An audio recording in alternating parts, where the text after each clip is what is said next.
Inside your Hear360 folder, which sits in Applications, you will find the Hear360 encoder.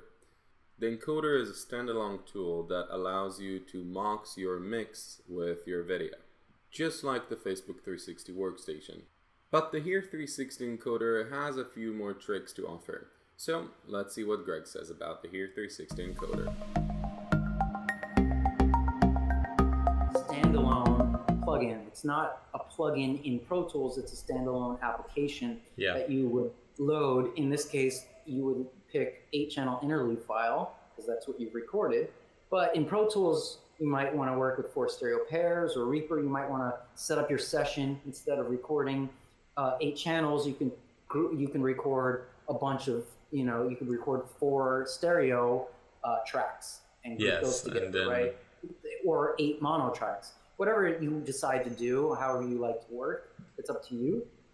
You would just choose that here. You would load your video here, and you would choose your audio bitrate and your video bitrate, and you would choose your output of whatever whatever platform that's going to. So iOS is Apple's phone. We have a free app with our stuff that we give anybody, and that's for that that platform. Hear360 Web and Android, we have a web player that would work on Chrome. You can use that, export for that, or any Android phone. It would work for that, same as Chrome. Gear VR would be Samsung's platform, which natively accepts everything we do, which is a quasi-binaural perspective. So you would export for that. 8-ball to Ambits, you would use this to put it to Facebook or YouTube or anything like that.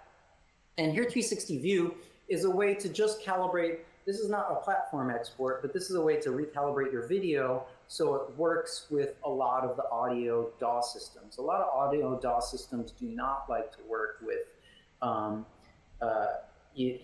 lot of the video codecs out there. They like things that reconvert this video. Oh, actually, this is a different thing, but I wanted to reconvert this video from H.264 to Apple ProRes container, and so I did that using this right here. So it's better in Reaper and Pro Tools. Awesome. That's useful for a lot of stuff anyway.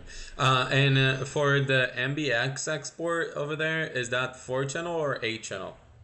In this case, it's this is a 4-channel export. This is first order. You can make it FUMA. There's a corrective EQ, which is that's something that I think a lot of people don't realize is happening under the hood of a lot of the plugins that they're using.